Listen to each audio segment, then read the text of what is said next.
Scene 1, take 1, and action. Halo sahabat Osaka, selamat datang di Podsaka, podcastnya Osaka.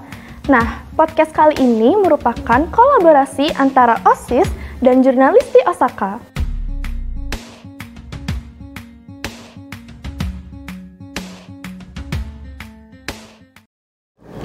Halo Sobat Osaka, kembali lagi di Podsaka, podcastnya Osaka.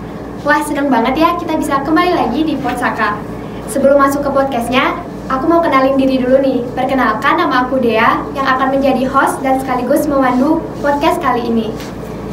Nah, di podcast kali ini tentunya kita udah kedatangan bintang tamu nih, yang merupakan kakak-kakak alumni SMA Negeri 1 Kutai Selatan. Yang tentunya mereka ini keren-keren sama kece-kece banget. Nah, langsung aja kita kenalan sama mereka. Kak, bisa perkenalin dirinya dulu. Oke, jadi perkenalkan nama aku Putu Ananta Altena Wiguna, biasa dipanggil Ananta. Jadi di sini aku sebagai alumni dari SMA Negeri 1 Kutai Selatan. Dulu aku sih menjabat jadi wakil ketua OSIS di periode angkatan 2019-2020. Ya, Kakak. Makasih ya kesempatannya. Jadi kenalin, aku Ari Pratiwi, bisa dipanggil KI atau Ari. Jadi dulu juga sama alumni dari SMA 1 Kutai Selatan. Jadi sekarang kuliahnya di UNUD, Universitas Udayana, di jurusan farmasi. Terus dulu juga sama kayak Nanta, itu pernah berkegiatan aktif juga di OSIS sebagai ketua OSIS. Makasih. Oke. Sebelum masuk ke podcastnya, boleh deh Kakak akhir-akhir ini lagi sibuk apa nih? Boleh dari Kak Nanta dulu deh. Kalau dari aku sih akhir-akhir ini mungkin sibuk kegiatan ya. Jadi khususnya di Universitas Udayana itu mewajibkan untuk mahasiswanya itu mengumpulkan satuan kredit partisipan. Jadi satuan kredit partisipan itu ya mengharuskan kita untuk mahasiswa tuh ikut kegiatan itu, biar nggak belajar aja. Jadi kegiatannya cukup padat, dari kegiatan di teknik ataupun kegiatan di program studi gitu sih. Kalau dari aku. Sudah lanjut ke Kak Idinya. Oke, kalau misalnya kakak sendiri, kegiatannya sekarang ini itu sama juga mirip-mirip, pastinya kuliah kan. Kita juga sekarang udah mulai offline, terus sekarang juga kegiatannya selain kuliah itu kayak ikut organisasi juga. Kebetulan kakak ikut BEM di FMIPA, terus juga ada beberapa ikut kegiatan proker dari Hima gitu sih. Boleh tahu nggak sih Kak kalau di BEM itu ngapain aja? Oke, sebenarnya BEM itu nggak jauh beda sama OSIS. Kalau misalnya di SMA kan kita taunya OSIS, kalau misalnya nanti di kuliah kita taunya ada BEM sama Hima. Jadi kalau misalnya kakak ikutnya itu di BEM fakultas, jadi mirip-mirip juga. Jadi kayak ada proker gitu, nanti ada beberapa dinas, jadi kita masing-masing itu ada proker. Nanti di prokernya itu kita pasti bakal ngejalanin kayak biasanya, kayak gimana kegiatannya, kita ngerancang dari awal sampai nanti di akhir, kayak gitu sih kurang lebihnya.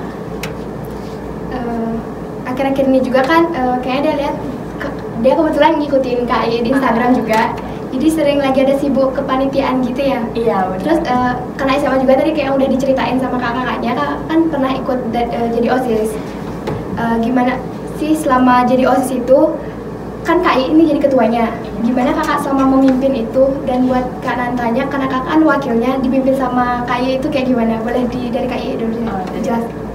Oke, makasih ya sebelum pertanyaannya. Jadi kalau misalnya dari kakak, sebagai ketua OSIS pasti itu suatu hal yang kayak buat kakak dulu itu tantangan banget kan. Apalagi kakak itu dulu di OSIS nggak ada ekspektasi buat jadi ketua OSIS langsung kayak gitu. Jadi ketua OSIS terus cewek juga, pasti itu bakal ada rasa kayak lebih bertanya-tanya gitu sama diri sendiri. Kira-kira kita bisa nggak yang ngelakuin ini, bisa nggak kita ngejalanin ini? Dan ternyata pas kakak udah ngejalanin itu ternyata bisa kakak jalanin dengan lancar, dan kebetulan juga dibantu juga sama teman-teman yang lain, sama Kak Nanta, sama kakak yang lain juga untuk ngelaksanain berbagai proker kayak gitu sih. Mungkin dari sudut pandangnya Kak Nanta kayak gimana? Sebagai yang dipimpin sama bener-bener cewek. Ya, jadi di sini aku kan sebagai wakil ketua 2 waktu itu.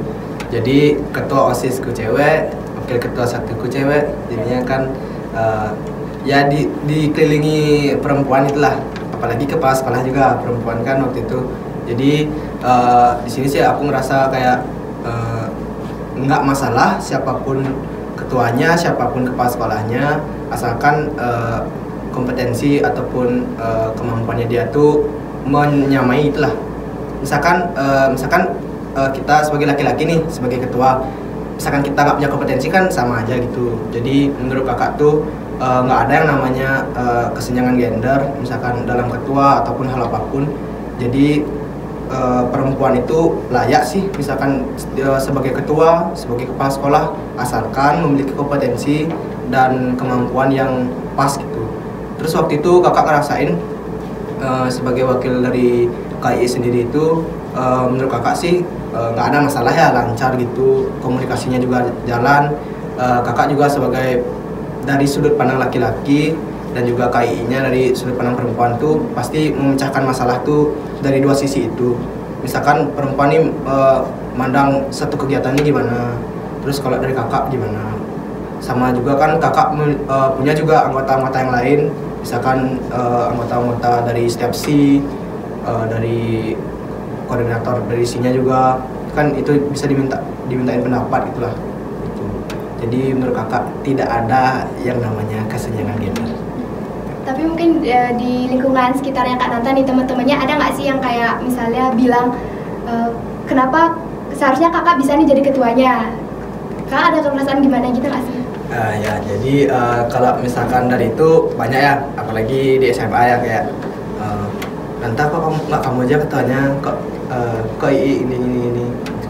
Kalau menurut kakak sih, kakak jawab pertanyaannya dia tuh gampang ya.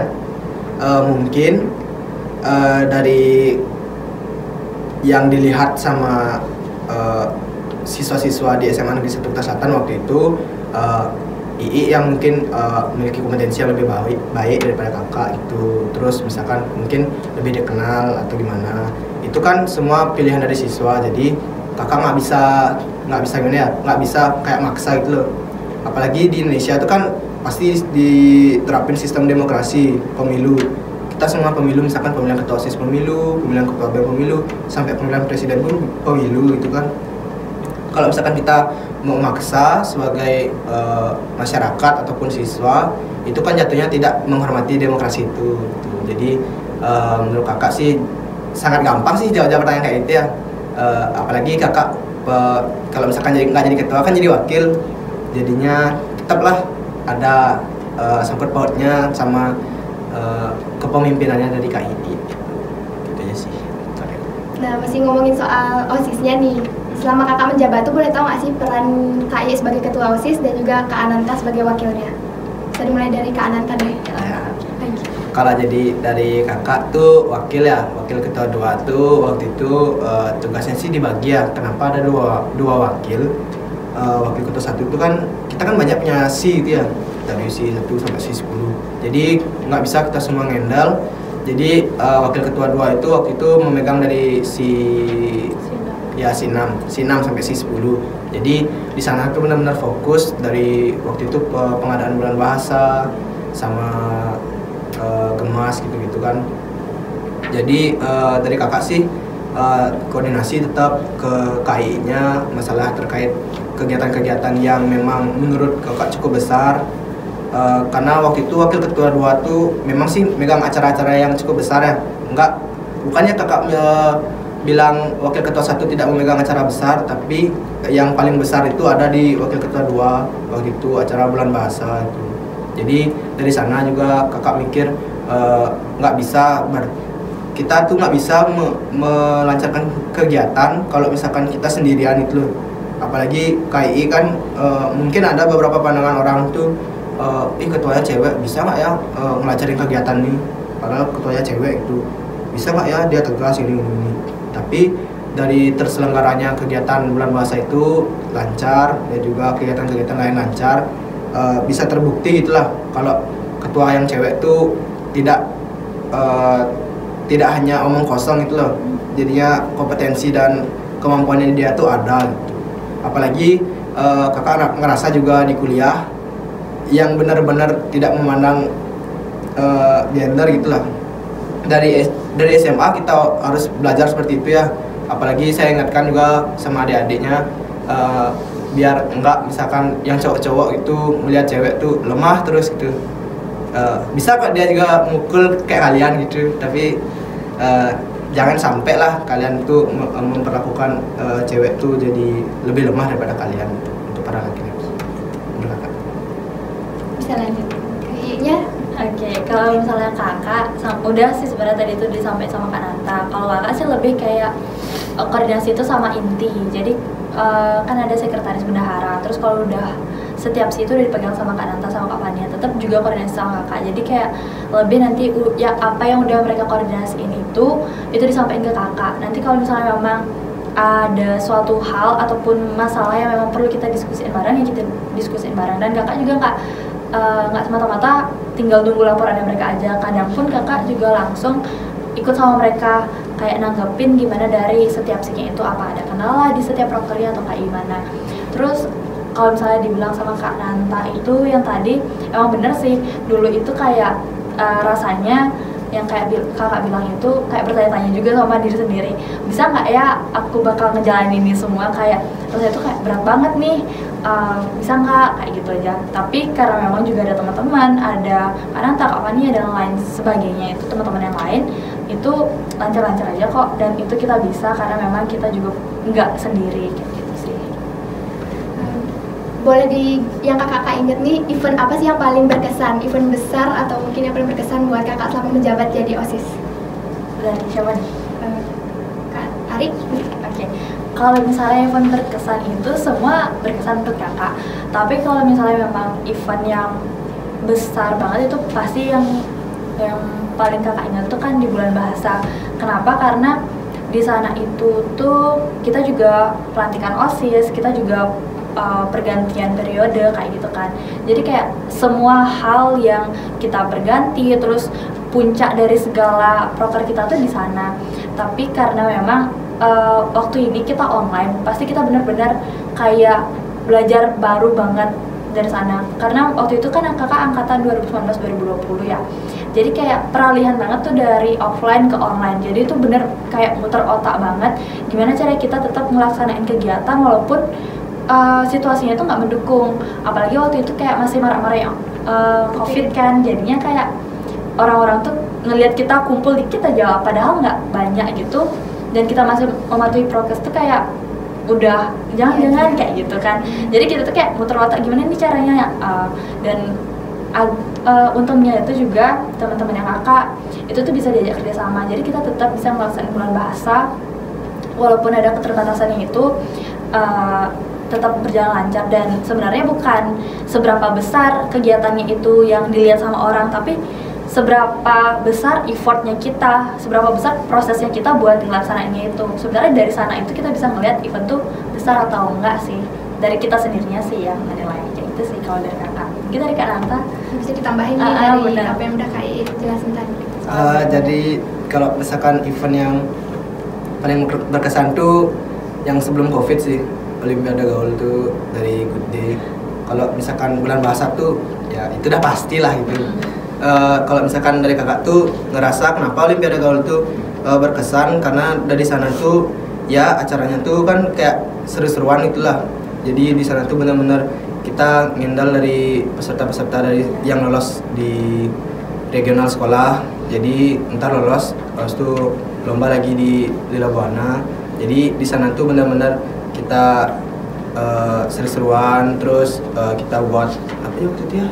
kita buat merak Buat merak gitu. Jadi buat kayak miniatur gitulah. Iya. Miniatur dari Saset Good Day. Dan juga waktu itu sudah ada bantuan dari beberapa siswa juga yang menjualkan dari Saset Good Day seperti itu. Jadi di sana tuh benar-benar kegiatan yang mungkin ya kakak ngerasa tuh sebelum COVID yang seru gitulah. Nah setelah COVID menyerang, kegiatan-kegiatan seru kayak itu udah mulai ya tidak seru lagi gitu.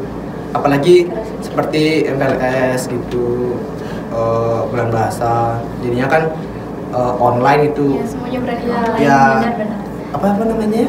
Dalam jaringan. Daring. Ya, Iya, daring. daring. Dalam jaringan. kayak Dulu dikit gitu loh orangnya yang nonton. betul. Itu sih Orang juga, sebenarnya kita juga kebanyakan bosen sama lomba-lombanya karena Ya. online. iya benar sih gitu. dalam jaringan itu juga gimana ya, istilah baru gitulah. jadi nggak tahu dulu apa daring gitu ya. Iya benar. Kan kayak aneh gitu dengarnya. Tapi dari situasi itu jadinya kita belajar memanfaatkan teknologi sih jadinya. Misalkan ya seperti sekarang ini ada broadcasting news kayak broadcasting Osaka. Jadinya kan benar-benar teknologi yang ada tuh dimanfaatkan gitu. Jadi menurut kakak tuh ada sih baik buruknya, ada sisi positif sama negatifnya dari online. Ya positifnya tuh kita bisa dapetin manfaat dari teknologi itu, dan negatifnya ya tidak bisa bertemu lah, karena benar-benar ketemu tuh lain rasanya. Iya, euforianya tuh beda, kayak kita ketemu langsung sama online tuh. Jadi kayak Lagi masa-masa SMA gitu kan. Iya, benar. Kalau habisin online tuh kayak nggak berasa sekolahnya. iya benar banget. Benar. Itu sih berpengaruh banget sebenarnya. Kalau tadi kan udah ditanya dari sisinya Kak Ananta, di gimana lingkungan sekitarnya kalau dia tuh dipimpin sama cewek. Sedangkan kalau sekarang dari Kak Ari sendiri, pernah nggak sih di lingkungan sekitarnya itu mandang kalau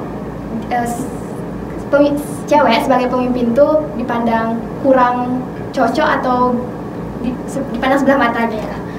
Kalau boleh jujur, sebenarnya tuh enggak semua sih di lingkungan kakak. Sebenarnya lingkungan kakak tuh menurut kakak itu juga suportif, tapi kita nggak bakal bisa menghindari ada beberapa kayak oknum-oknum, mesti kayak ada orang-orang yang kayak ragu gitu sih istilahnya. Bukan nggak percaya, tapi kayak lebih ragu, kayak bisa nggak sih, kenapa nggak nanta aja gitu. Apalagi maksudnya kelihatan kok, apalagi kayak cowok kan biasanya udah biasa ya jadi seorang pemimpin, dan itu tuh baru banget kakak juga pemimpin sebagai seorang cewek terus jadi ketua OSIS. Jadi kayak ya omongan-omongan dari orang itu juga lumayan mempengaruhi kan. Jadi ada sih juga beberapa orang yang kayak nanya, bisa nggak sih kamu tuh mimpin gitu, apa men yang kamu bisa kayak gitu. Terus kayak tapi di sisi lain juga ada yang suportif, kayak keren loh, maksudnya bisa cewek bisa mimpin kayak gitu. Sebenarnya kakak kalau misalnya dibilang diragukan kayak gitu, jujur kakak memang pasti ada rasa kayak down, maksudnya kayak meragukan diri sendiri jatuhnya kan.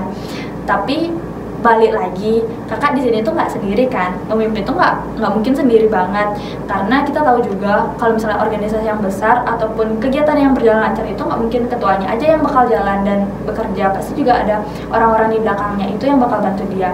Jadi kakak percaya aja bahwa kalau kakak pun walaupun cewek disuruh jadi pemimpin, disuruh jadi ketua, itu sebenarnya bisa-bisa aja. Selama kakak yakin kakak punya kemampuan, kakak punya potensi yang bisa kakak kembangin di sini, kenapa enggak gitu loh, dibandingkan sama orang-orang yang kayak ngomong dan meragukan kakak kayak gitu. Jadi nanti itu kayak kakak balikin lagi ke mereka lewat agenda-agenda atau enggak proker-proker yang kakak udah jalanin, ini loh hasilnya, kayak bukan omongan aja kayak gitu. Dan juga ada teman-teman kakak gitu sih kalau dari kakak. Nah, kan akhir-akhir ini banyak banget nih hal tentang yang membahas kelemahan wanita. Menurut kakak, ini sebagai seorang perempuan, apa sih itu insecurity deh boleh? Tentang rasa kurang percaya diri. Oke, bisa jelasin Kak? Kalau insecure, itu sebenarnya kayaknya udah gini ya, lumrah banget kayak di kalangan perempuan ya nggak sih? Bukan cuma perempuan mungkin. Iya, ya, cowok juga bisa dia nggak insecure. pas itu kayak insecure tuh banyak, insecure fisik, terus kita juga insecure ya harta, cuman kayaknya di kalangan kita tuh emang agak kurang sih harta ya, kayak mungkin ke fisik sama kayak ke kualitas diri menurut kakak. Jadi kalau misalnya insecure kakak pribadi, kalau fisik pasti ada, cuman itu tuh kakak lebih fokusnya itu kayak lebih ke kualitas diri. Gimana maksudnya itu kayak kakak misalnya ikut sesuatu kegiatan, terus temen kakak yang lain ada yang ikut lebih banyak lagi, insecure kakak tuh di sana kayak gitu. Sebenarnya kalau fisik juga kakak nggak mulu-mulu, sebenarnya fisik itu pasti ada kok, kayak jangan kan gitu kayak fisik, kamu kok gendutan, kamu kok gelap kayak gitu kan. Maksudnya kakak tuh udah biasa dengan ngomong kayak gitu. Sebenarnya itu kayak wajar kok orang-orang komen kayak gitu. Tapi balik lagi ke kitanya, kayak gimana kita tuh nanggepin omongan orang itu. Kayak itu kan. Orang kita yang bawa fisik kita sendiri, kita yang bawa badan kita sendiri, kita yang bawa diri kita sendiri, kenapa mereka yang bermasalah gitu. Oke, kalau misalnya mereka ngasih saran atau ngasih masukan, oke nggak apa-apa selagi masukan itu membangun.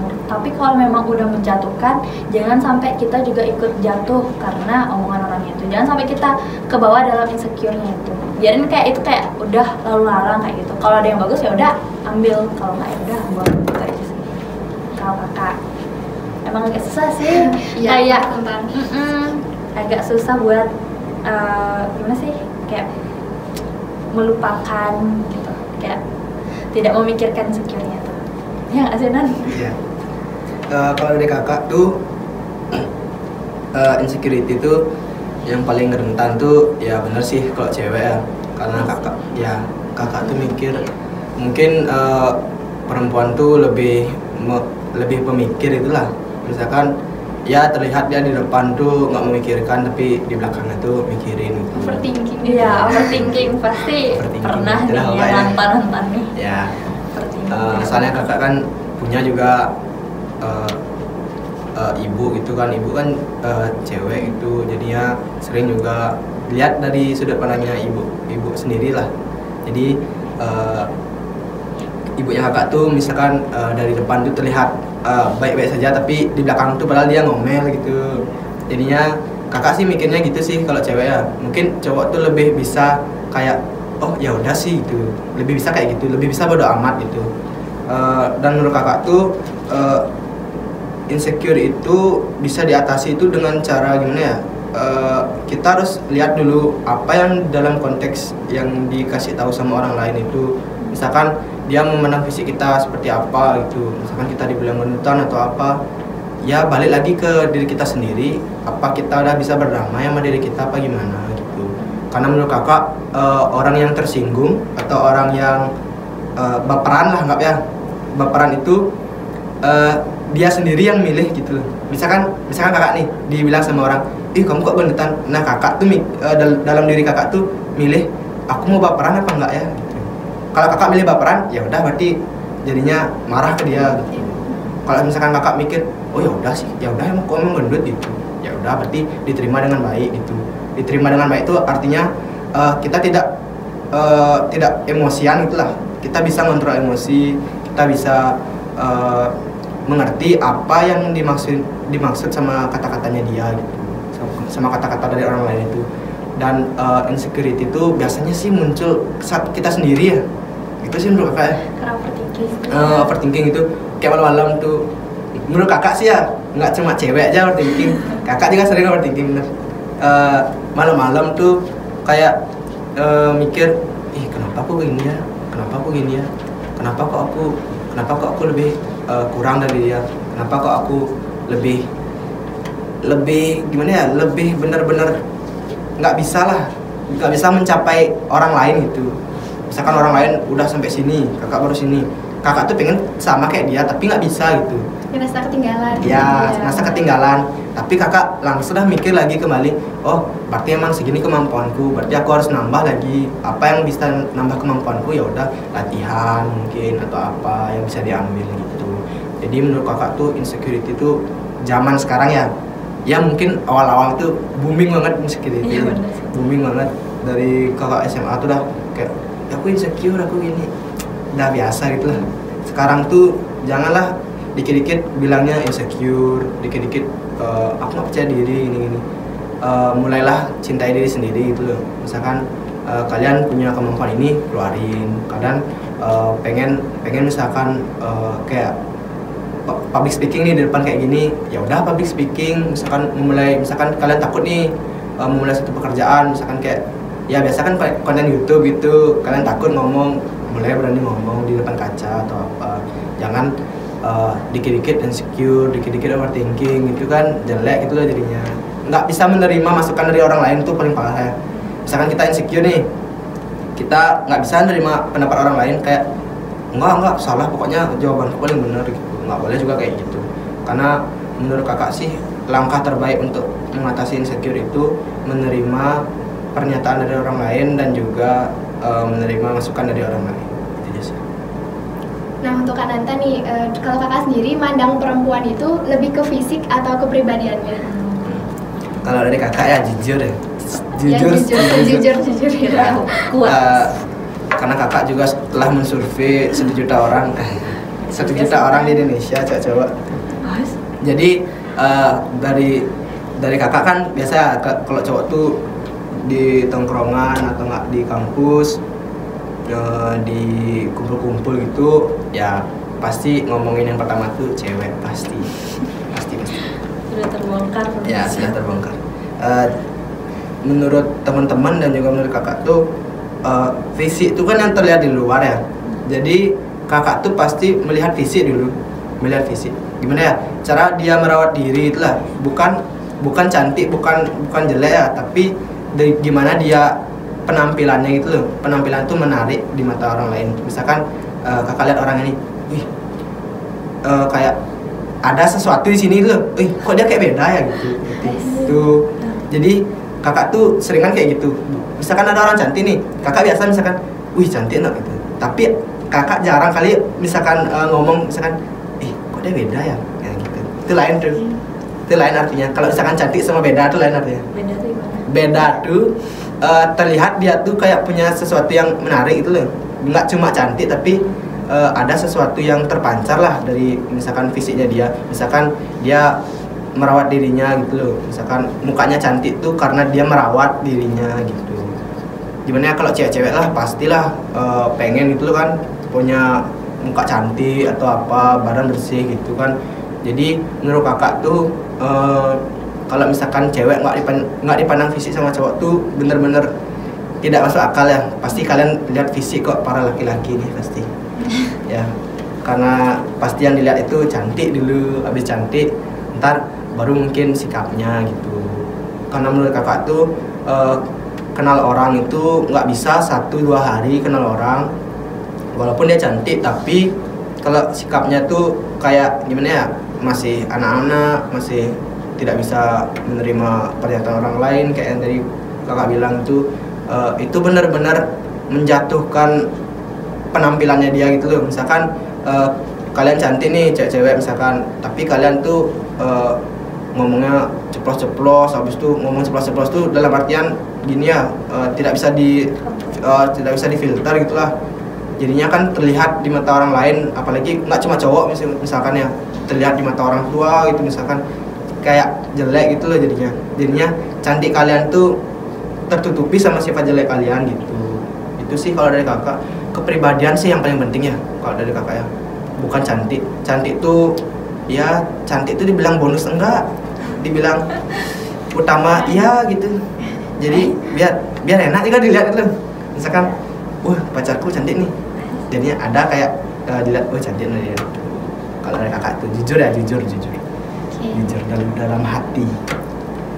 Nah untuk Kak Ari nih, kakak pasti kan pernah ngalamin insecure. Gimana caranya kakak buat tanggapin tentang insecure-nya itu buat menghilangkan rasa insecure-nya itu? Oke. Kalau kakak jujur insecure tuh pasti pernah ya. Nggak mungkin nggak pernah sih. Semua orang sih iya, pasti semua pernah orang tuh insecure. pernah. Cewek terutama, karena cewek tuh kayak punya rasa lebih kayak ngerasain, terus kayak pemikir sampai kayak akar-akarnya itu kayak semua tuh dipikirin padahal nggak perlu dipikirin gitu. Kalau kakak dulu jujur pernah insecure, cuman cara kakak tuh untuk ngilangin rasa insecure tuh gimana ya, kayak bener yang dibilang sama Kak Nanta, kayak lebih menerima diri, kayak ngapain kita fokus sama insecure-nya itu gitu loh. Kayak kita tuh masih punya kok kelebihan kompetensi yang lain, bukan cuman fisik aja. Fisik itu memang penting kok, sama kayak dibilang sama Kak Nanta, nggak mungkin orang tuh nggak ngeliat fisik. Zaman sekarang bukannya good looking, tapi gimana cara kita rapi, gimana cara kita berpenampilan di depan orang, kayak gitu sih, lebih ke sana. Kalau misalnya untuk fisik sendiri, kalau misalnya memang kayak ke fisik kita, badan kita mau merubah sesuatu itu kayaknya nggak bisa, karena memang kita ya udah kita dapetnya kayak gitu. Kita harus kayak lebih bersyukur, kita lebih menerima diri. Kayak zaman sekarang itu orang tuh beda-beda loh, standar cantik tuh bukan cuman putih tinggi kayak gitu kan, nggak juga kayak gitu. Jadi kayak kita tuh lebih bisa menerima diri kalau misalnya kita itu udah cinta sama diri kita sendiri.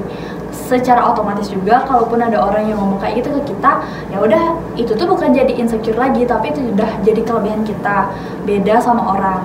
Kalau misalnya semua orang putih terus nggak ada yang pembandingnya, nggak ada yang gelap, gimana cara kita tahu dia putih? Kayak itulah anggapannya kan. Kita nggak bakal tahu orang tuh putih kalau nggak ada yang pembandingnya. Karena semuanya sama. Iya, karena semuanya sama, nggak ada yang namanya tuh kayak nggak bermacam-macam, nggak ada variasi gitu loh bilangnya. Jadi kayak semua itu udah punya kayak standar kecantikan ini tuh masing-masing. Insecure itu dalam bidang fisik ya, kayak itu secara kakak kayak lebih menerima diri sendiri. Kalau mau merawat diri ya silahkan rawat diri kayak itu, tapi jangan berlebihan sampai diet keras kayak itu tuh jangan, kayak Sampai nyiksa diri sendiri. jangan sampai nyiksa. Kayak kita tuh yang pun sayangin aja kayak gitu kan. Kalau misalnya insecure yang lain tuh nggak mungkin sih cuma insecure fisik aja, pasti kayak tadi dibilang sama Kak Nanta, kayak kok kegiatanku gini-gini aja, kok prestasiku nggak ada, kok aku nggak punya kemampuan yang lebih sih kayak dia gitu. Balik lagi, kita punya kapasitas sendiri, kita punya kelebihan sendiri, kita punya hobi sendiri kan. Kita nggak mungkin sama juga kayak orang lain. Kalau sama ya nggak ada variasi, bosan gitu lah jadinya. Kita tuh pasti punya hal yang beda sama orang lain, mungkin kita belum ketemu kayak gitu. Kalau kakak, jujur kakak pernah kok juga ngerasa kayak gitu. Kakak pernah nyoba sekali kayak aku harus sibuk, pokoknya aku tuh harus kayak dia, aku harus ikut ini, ikut pokoknya ikut semua kayak dia. Tapi apa itu tuh nggak bakal ngasih hasil yang maksimal buat kakak, karena kakak nggak suka sama hal itu. Sebenarnya itu kakak kayak orang yang takut buat beda sendiri gitu dulu. Cuman seiring berjalannya waktu, oh kakak ketemu nih sama hal yang kakak suka, kenapa nggak itu yang misalnya di up lagi, kenapa nggak itu yang bakal jadi penutup dari insecure-nya kakak. Sebenarnya orang tuh nggak berpikiran buruk seperti apa yang kita kira. Sebenarnya kita tuh insecure tuh karena pikiran kita sendiri kan, karena kita tuh overthinking. Dari saat overthinking itu deh kita jadi insecure, padahal orang lain tuh nggak seribet itu mikirin kita kan.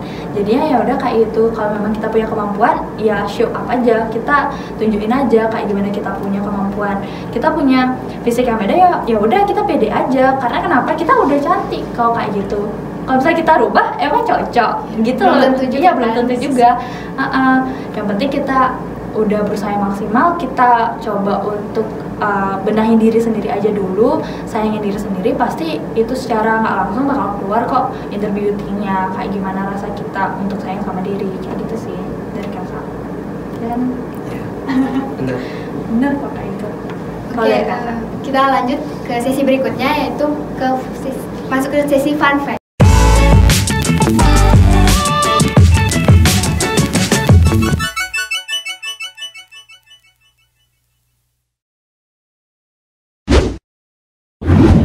Nah, di sesi fun fact ini, kakak-kakak sebagai narasumber akan diberikan sebuah pertanyaan, dan kakak-kakak keduanya ini akan memberikan pendapat tentang pertanyaannya itu sesuai dengan sudut pandang masing-masing. Kita masuk ke pertanyaan yang pertama. Gimana pandangan kakak-kakak perihal jenjang pendidikan perempuan yang lebih tinggi dibandingkan laki-laki dalam lingkungan hidup dan hubungan asmara, maaf kak. Oke. Dari Kak Ananta deh, boleh. Ya, jadi saya sebagai laki-laki ya pasti insecure ya. Kalau ceweknya lebih tinggi, insecure itu dalam artian kok aku sendiri nggak bisa lebih tinggi daripada dia. Pasti itu pertama ya. Kalau cowok ya, kalau dalam hati paling dalam pasti kayak gitu.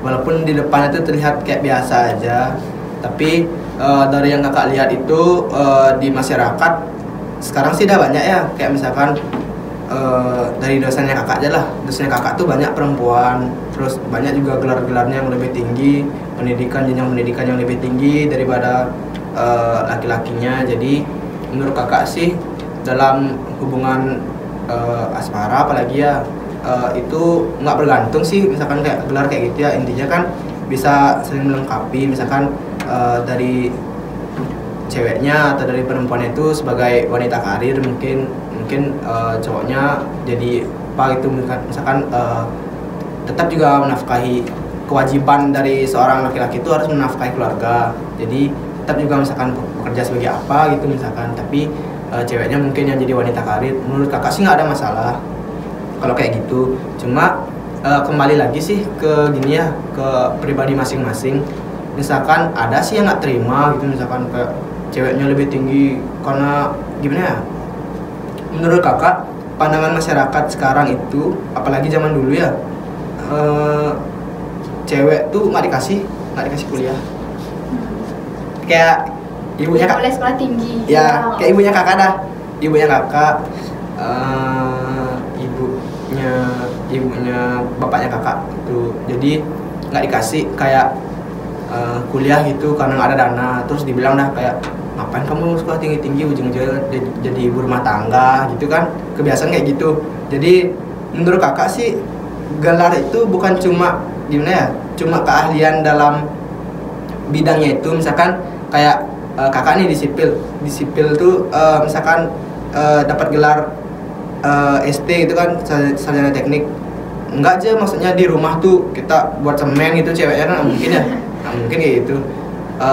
Sarjana tuh dalam artian bisa dalam segala situasi itu, misalkan ada nih masalah rumah tangga bisa diselesaikan secara matang gitu loh. Misalkan adalah perbedaan dari orang tidak berpendidikan dan orang berpendidikan. Nah, perbedaannya itu dalam memecahkan satu masalah gitu, menurut kakak ya. Karena orang berpendidikan tuh pastilah memecahkan masalah itu, lihat dulu masalahnya, apa aja faktor-faktor yang menyebabkan masalahnya, bisa nggak diselesaikan dari faktor ini, faktor itu gitu. Karena di rumah tangga tuh pasti kompleks ya. Kakak juga belum ngerasain rumah tangga kan, baru pacaran juga enggak juga.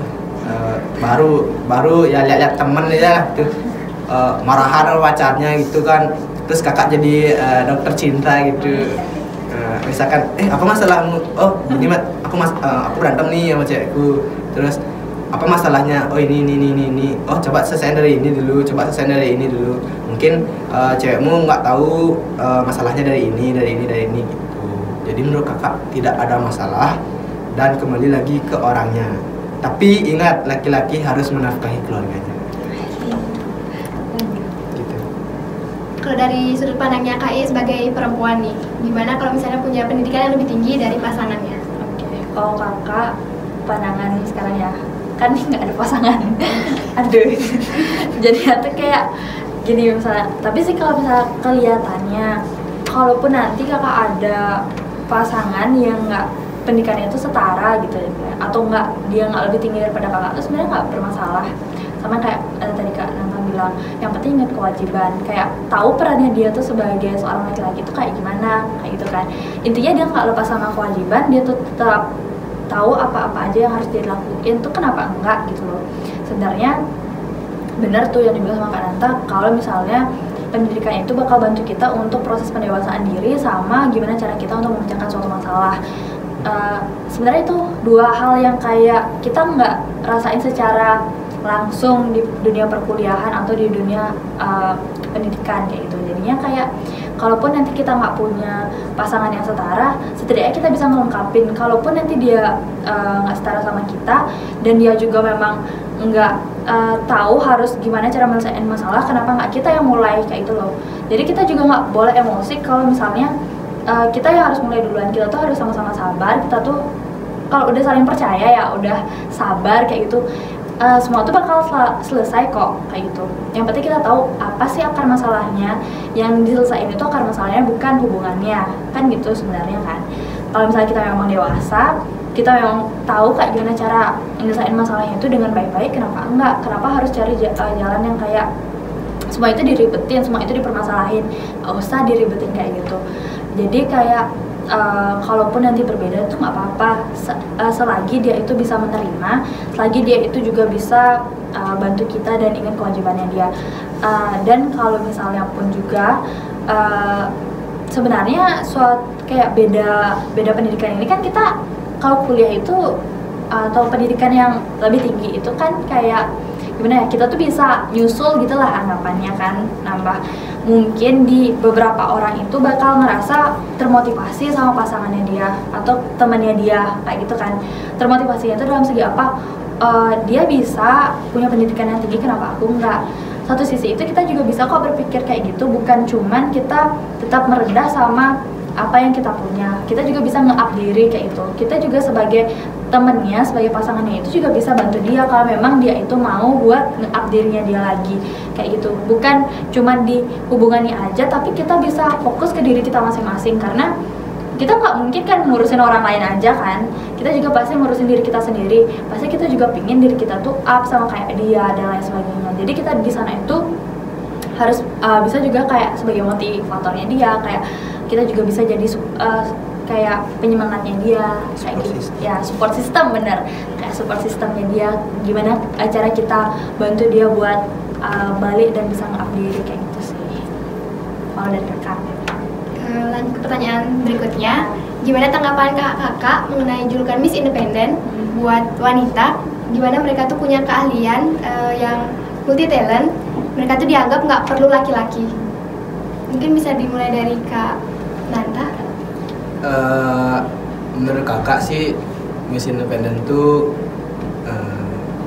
bagus ya, bagus. Cuma kata-kata tidak membutuhkan laki-laki itu sulit juga ya.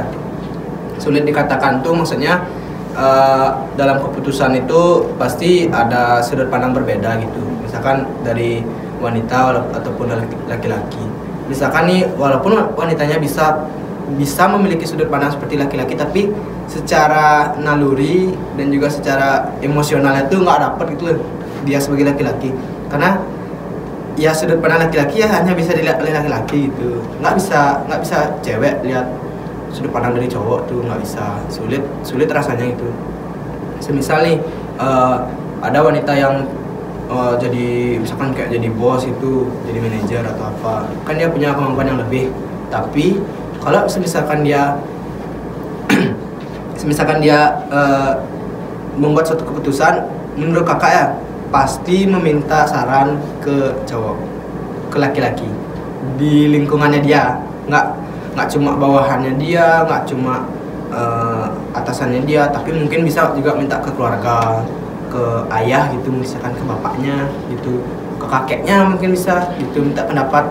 Karena yang paling penting itu pengalaman dan juga posisi dalam kehidupan itu. Karena gimana ya, secara kodrat cewek itu sebagai pendamping laki-laki itu secara kodrat ya. Tidak ada kodratnya itu misalkan cewek itu sebagai yang utama gitulah. Seperti gimana ya, kita nggak bisa merubah suatu takdir tanpa alasan yang jelas gitulah. Sedangkan kayak zaman sekarang ini kakak lihat tuh banyak sih cewek-cewek tuh yang multi talenta gitu. Misalkan dia nge-YouTube bisa, dia punya usaha ini usaha itu gitu, punya perusahaan atau apa, itu sangat bagus. Tapi kalau dibilang nggak perlu laki-laki itu sangat tidak mungkin, karena kita diciptakan tuh ada kaum Adam dan kaum Hawa. Kalau ada Hawa aja tidak ada Adam. Seperti itu. Oke, bisa lanjut dari KI-nya, gimana tanggapan kakak mengenai julukan Miss Independent? Oke, kalau tanggapan kakak, ini kan Miss Independent itu kan marah-marah tuh baru-baru ini kan ya. Kalau misalnya dilihat wanita tuh bisa semua tuh enggak juga sebenarnya. Kita tetap perlu bantuannya seorang laki-laki gitu loh. Buat apa Tuhan menciptakan ada cewek ada cowok kalau misalnya kita bisa sendiri kan, kayak gitu sih baliknya. Jadi kayak kalau misalnya mungkin lebih kayak mandiri gitu. Mandiri itu dalam hal oke, aku bisa ngatasin ini pelan-pelan, tapi ngatasin sendiri itu bukan ngatasin sendiri itu mungkin orang tuh mikirnya kayak ngatasin secara tindakannya dia, gimana cara dia mengatasi suatu permasalahan. Tapi kalau misalnya dari segi sudut pandang itu pasti beneran sama Kak Nanti, kita juga perlu pendapat dari sudut pandang yang cowok. Karena kenapa kita tuh yang cewek tuh punya rasa kayak itu udah terlalu nggak enakan, aduh ini kayak gini gimana ya, kayak terlalu merasakan sensitifnya itu terlalu tinggi banget. Beda sama cowok yang memang kayak langsung udah sat dah kayak gitu loh. Kadang tuh memang mungkin ada beberapa orang yang nggak kayak gitu juga ya, kakak kan nggak tahu.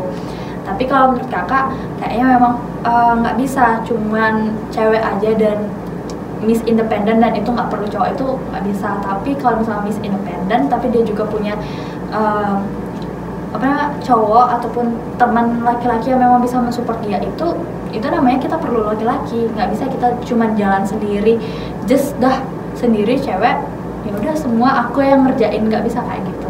Pasti ada satu hal yang bakal kita minta atau kita minta tolong sama laki-laki untuk melengkapin kita lagi, gitu sih. Kan? Ini pertanyaan terakhir. Gimana pandangan kakak-kakak ini mengenai perempuan, terutama Kak Nanta deh. Kak Nanta kan masuk teknik sipil nih. Gimana tanggapan kakak kalau di teknik sipil tuh ada perempuan yang juga masuk ke jurusan itu? Ya. Jadi menurut kakak sih, kakak pasti kayak dulu ya waktu awal kenalan ya sama teman-teman tuh. Kamu dari SMA mana? Kasih tahu SMA-nya. Yang kedua pasti pertanyaan gini, ngapain milih teknik sipil? Gitu. Pertanyaan kakak tuh masih gitu. Terus dari rata-rata tuh dari mereka bilang kayak banyak sih kayak gimana ya? Ada yang bilang pelarian gitu, ada yang bilang karena memang suka gitu. Karena menurut kakak tuh banyak sih dari mereka tuh yang dari SMK gitu ya. SMK-nya tuh memang ngambil di bangunan gitu, banyak kayak gitu. Terus ada juga yang SMA-nya tuh di SMA 2 Denpasar banyak, di SMA 5 Denpasar banyak. Terus rata-rata dari mereka tuh bilang mereka tuh sebelumnya nyari kayak kedokteran kayak gitu-gitu loh, tapi nggak dapat. Jadinya yang keduanya tuh kan kita bisa milih dua nih.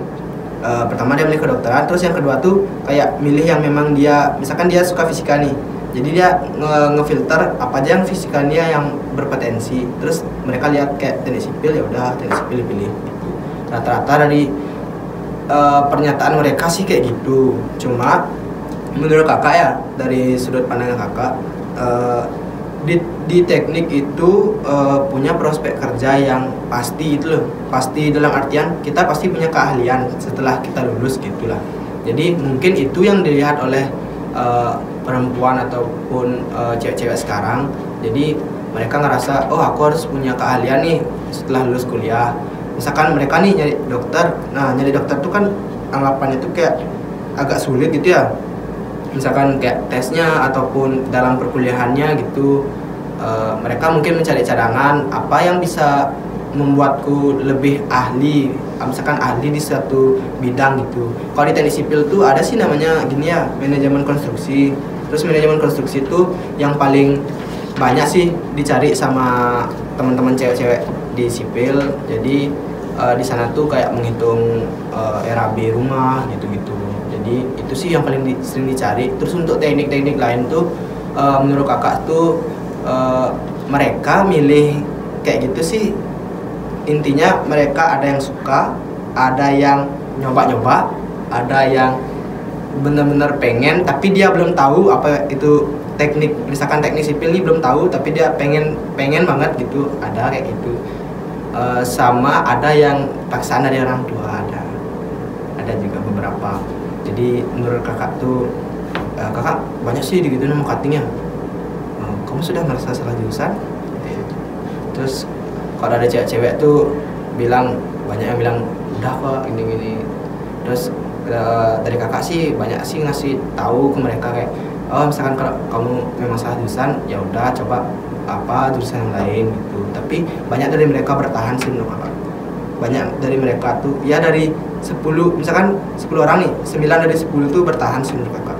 Karena mereka tuh memang rata-rata tuh pengen sama memang basicnya dia di sana. Banyak kok cewek-cewek yang lebih jago daripada kakak ya. Misalkan kayak gambar kerja gitu di teknik sipil, mereka lebih hebat.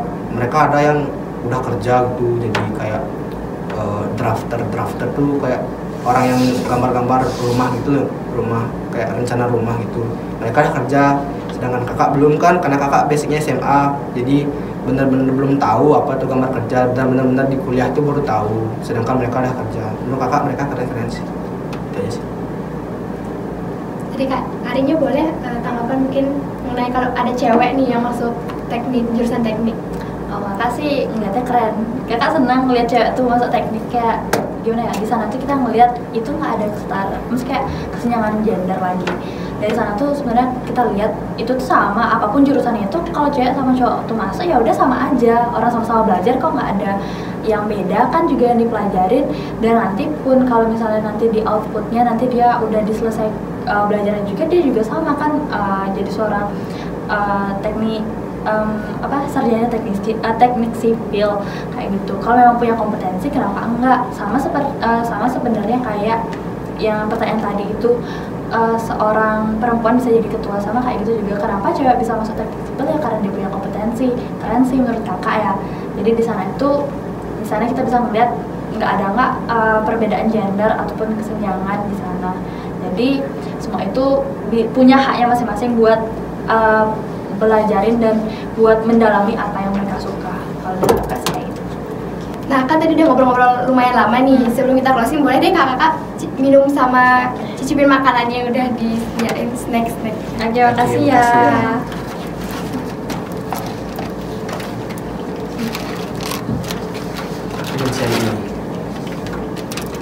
Nah, jadi segitu dulu podcast kali ini. Sampai jumpa di podcast Osaka berikutnya. Sampai jumpa. Dadah.